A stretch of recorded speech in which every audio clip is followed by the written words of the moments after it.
मित्रांनो, जय जिजाऊ जय शिवराय. आज आपण एका अनोख्या आणि प्रेरणादायक ऐतिहासिक विषयावर चर्चा करणार आहोत, ज्यामुळे तुमच्या आयुष्यात नक्कीच सकारात्मक बदल घडू शकतात. चला तर मग सुरुवात करूया आजच्या या महत्त्वाच्या आणि शिक्षाप्रद विषयाला. शिवरायांचे गुरु म्हणून रामदासांना उभं करण्यामागे कोणता कट होता का बहुजन समाजाच्या इतिहासाला नेहमीच बाजूला ठेवण्यात आलं? आज आपण बघणार आहोत. प्राध्यापक मा. देशमुख यांच्या गाजलेल्या कोल्हापुरातील भाषणातून समोर आलेले ऐतिहासिक सत्य, हातात लेखणी आणि खांद्यावर कुऱ्हाड घेऊन लिहिण्याचा सत्यवादीकारांचा त्यांना दिलेला विचार आणि शिवरायांवर खोटे आरोप लादण्यासाठी निर्माण केलेल्या अंधश्रद्धेच्या जाळ्याचा पर्दाफाश करताना आपण जाणून घेऊया बहुजन समाजावर झालेल्या अन्यायाची एक कहाणी. रामदासांनी शूद्रांना हिणवले होते का? मुस्लिम द्वेष आणि अंधश्रद्धेचा खोटा इतिहास कोणत्या हेतूने रचला गेला? या सर्व मुद्द्यांवर आपण सखोल चर्चा करूया. चला सुरुवात करूया रामदास शिवरायांचे गुरु की इतिहासकारांचा एक कट या महत्त्वपूर्ण विषयावर. मित्रांनो, आजच्या व्हिडिओत आपण या पार्ट 1 मध्ये कोणते मुद्दे पाहणार आहोत. मित्रांनो, या विषयाचे मी पार्ट 1 आणि पार्ट 2 असे 2 भाग केलेले असून त्यातील हा पहिला भाग, ज्यातील मुद्दे आपण पाहणार आहोत. रामदासांना शिवरायांचे गुरु ठरवण्यामागे कोणता मोठा कट होता आणि त्याचा खरा इतिहास काय सांगतो? प्राध्यापक मा. देशमुख यांनी हातात लेखणी आणि खांद्यावर कुऱ्हाड ही घ्यावी या विधानामागे नेमका कोणता सत्यवाद उलगडलेला आहे? रामदासांनी शूद्रांना हिणवले होते का आणि यामागचा ऐतिहासिक पुरावा किंवा कोणते मुद्दे आहेत? मुस्लिम द्वेषाचा इतिहास खोटा का आहे आणि तो कोणासाठी पसरवला गेला? बहुजन समाजाचे खच्चीकरण आजही का सुरू आहे, कसे सुरू आहे, यामागचे कोणते गुपित आहे? रामदास खरंच छत्रपती शिवाजी महाराजांचे गुरु होते का, की हे केवळ बनवलेले आहे? अंधश्रद्धेच्या गुलामगिरीचे जाळे उभारून समाजावर कोणते परिणाम घडवले गेले? कोल्हापुरातील या ऐतिहासिक भाषणात नेमकं काय काय सांगितलं गेलं होतं? त्याचा आजच्या काळावर कसा परिणाम होतोय? मी ब्राह्मणांचा शत्रू नाही हे विधान प्राध्यापक देशमुखांनी का केले? त्याचा संबंध कोणत्या ऐतिहासिक सत्यांशी मुद्द्यांशी आहे? शिवरायांच्या इतिहासावर लादलेले खोटे आरोप दूर करण्यासाठी आपण कोणत्या गोष्टी समजून घेतल्या पाहिजे? मित्रांनो, चॅनलवर नवीन असाल तर चॅनलला सबस्क्राईब करायला विसरू नका आणि याचा प्रत्येक पार्टसुद्धा पाहायला विसरू नका. सुरुवात करूया आजच्या महत्त्वाच्या मुद्द्यांना. कोल्हापूरचे गाजलेले भाषण. प्राध्यापक मा.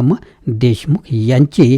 कोल्हापूर, सोमवार दिनांक 28 एप्रिल 1969 रोजी कोल्हापूर येथे शिवाजी पेठेतील उभा मारुती चौकात आमचे म्हणजेच प्राध्यापक मा. देशमुख यांचे भाषण झाले.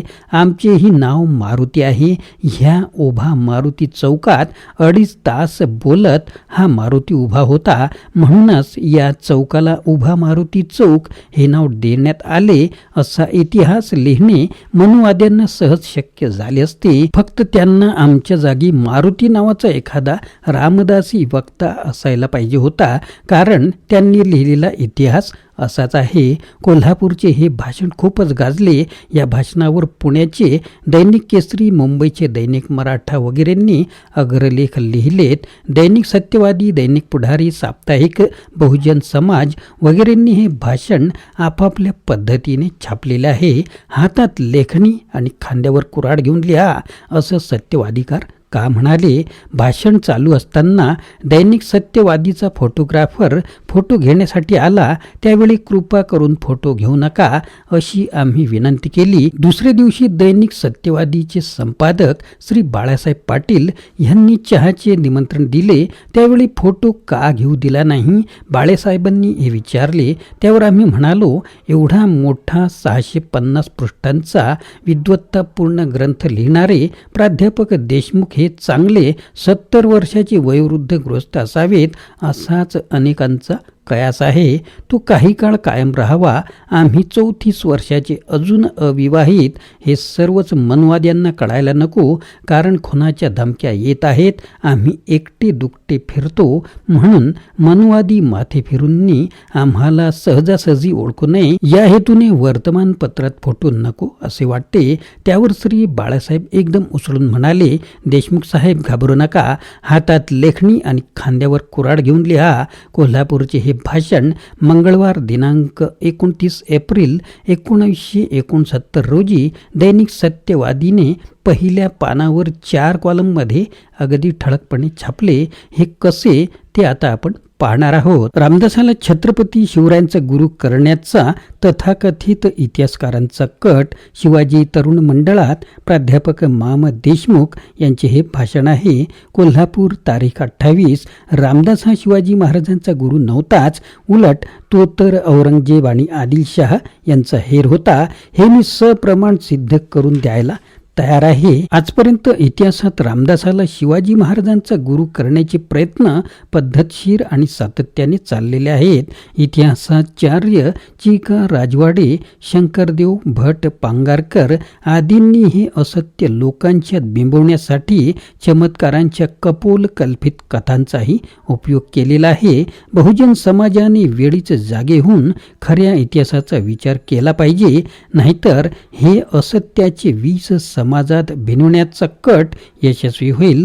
अशा आशयाचे विचार नागपूरच्या धनवटे नॅशनल कॉलेजचे इतिहास विभाग प्रमुख व मध्ययुगीन भारताचा इतिहास या गाजलेल्या इतिहास पुस्तकाचे लेखक प्राध्यापक मा. देशमुख यांनी येथील शिवाजी तरुण मंडळाच्या व्याख्यानमालेत छत्रपती शिवाजी व रामदास या विषयावर बोलताना मांडले. सुरुवातीला शिवाजी तरुण मंडळाच्या व्याख्यानमाला समितीचे चिटणीस श्री B.D. पाटील यांनी प्रास्ताविक भाषणात प्राध्यापक मा. देशमुख यांची ओळख करून दिली.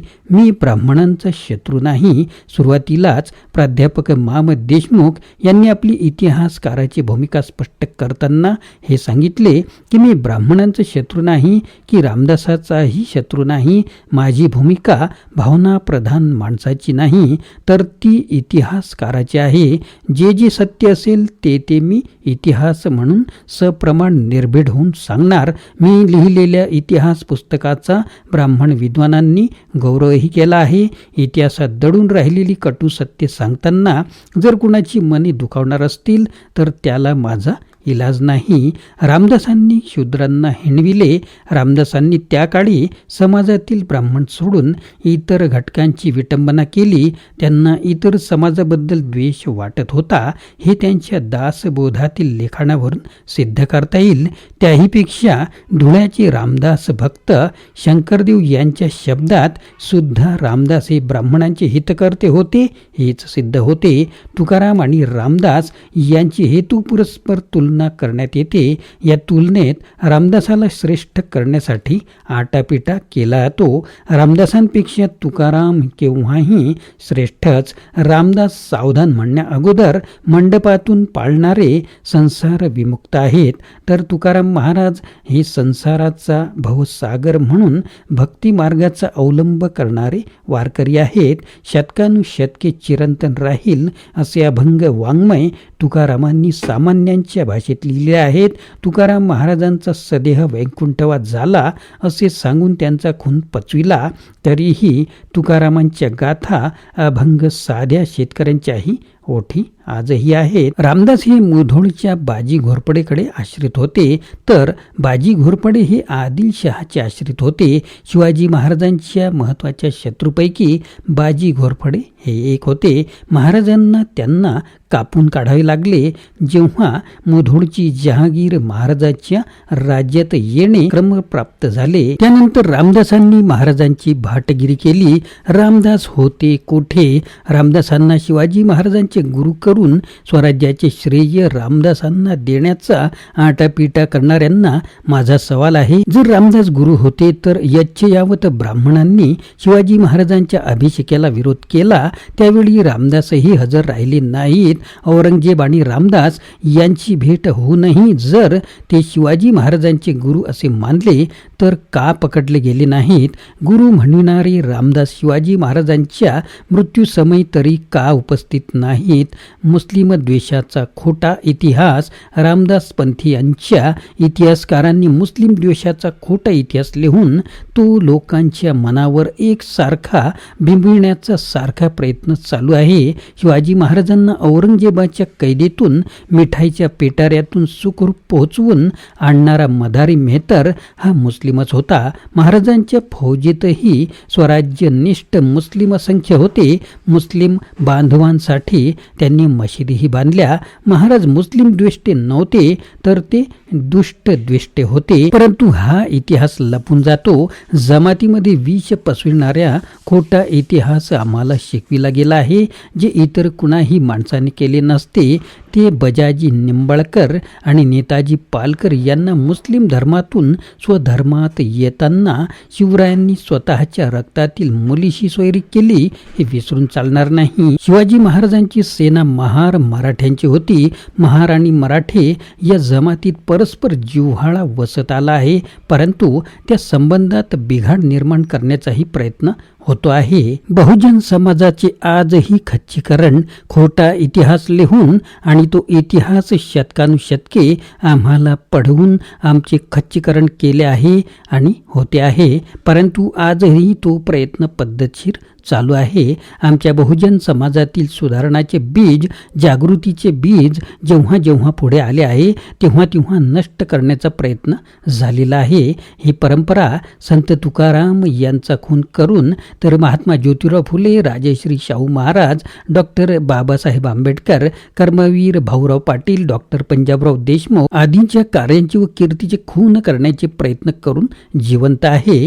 नामदार यशवंतराव चव्हाणांच्या सारख्या बहुजन समाजातील नेत्याला सूर्याजी पिसाळ म्हणून हिणविण्यात तोच एक आकस आहे. अंधश्रद्धेची गुलामगिरी निर्माण केली. रामदास पंथीय इतिहासकार, कीर्तनकार बहुजन समाजात अंधश्रद्धा निर्माण करण्याचा प्रयत्न हजारो वर्षे करीत आल्याचे सांगून प्राध्यापक श्री देशमुख म्हणाले, पाऊस पाडण्यासाठी यज्ञ, पुत्र होण्यासाठी यज्ञ, सत्यनारायण पूजा अशा अनेक गोष्टीतून लोकांच्या मध्ये अंधश्रद्धा रुजवण्यात आल्या आहेत.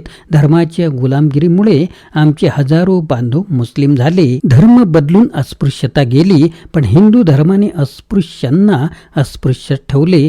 मुस्लिम राजवटीत मुस्लिमांनाही मुली दिल्या गेल्या आहेत. शेवटी खरा इतिहास समजून घेण्याबद्दल आवाहन करताना प्राध्यापक देशमुख म्हणाले, बहुजन समाजाने आपले ग्रंथ, वाङ्मय व वृत्तपत्रे विकत घेऊन वाचण्याची सवय लावली पाहिजे. तसेच आजच्या विद्यार्थ्यांनी ज्ञानाची अधिक निग्रहाने उपासना केली पाहिजे.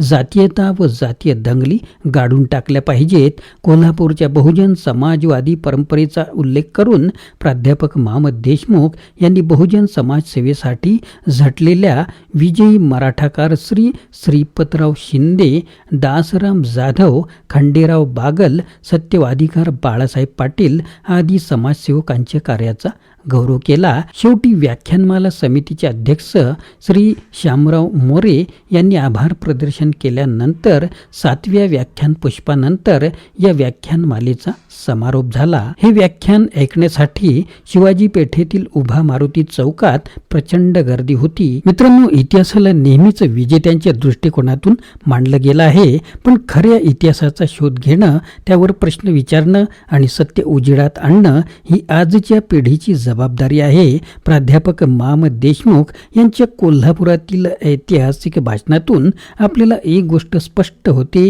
की शिवरायांचा इतिहास आणि बहुजन समाजाची परंपरा ही सत्याला धरूनच अभ्यासली पाहिजे. रामदास हे शिवरायांचे गुरु होते का, की हा एका मोठ्या कटाचा भाग होता? या प्रश्नावर आपले विचार कमेंट बॉक्समध्ये जरूर शेअर करा. आणि इतिहासाच्या खऱ्या गोष्टी जाणून घेण्यासाठी आमच्या चॅनलला सबस्क्राईब करायला विसरायचं नाही. आणि या विषयाचा पार्ट दुसरा सुद्धा जो तयार केलेला आहे तो सुद्धा पाहायला विसरू नका. मित्रांनो, आशा आहे की तुम्हाला हा व्हिडिओ आवडला असेल. कृपया लाईक करा, शेअर करा आणि तुमच्या मित्रांसोबतही हा व्हिडिओ शेअर करा.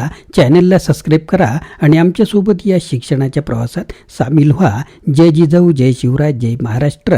Video legal disclaimer. या व्हिडिओमध्ये व्यक्त केलेली माहिती, विचार आणि मते ही संपूर्णपणे लेखक, पुस्तक किंवा इतर संदर्भित व्यक्तींची मते आहेत आणि ती कोणत्याही प्रकारे मालक, निर्माता किंवा यूट्यूब चॅनलच्या विचारांशी संबंधित नसू शकतात. या व्हिडिओचा उद्देश केवळ शैक्षणिक आणि ऐतिहासिक माहितीपूर्ण स्वरूपाचा आहे. कोणत्याही प्रकारची चुकीची माहिती दिली असल्यास ती जबाबदारी सदर लेखकांची आहे. कोणालाही दुखवण्याचा आमचा हेतू नाही. आमचे यूट्यूब चॅनल किंवा व्हिडिओ निर्मात्यावर कोणत्याही विचारांबद्दलची कायदेशीर जबाबदारी येत नाही. पुस्तकातील विचार आणि संदर्भ यावर कोणतेही हक्क आम्ही दावा करत नाही. मित्रांनो, आपण कमेंट किंवा कोणतीही प्रक्रिया करताना याचा विचार करावा.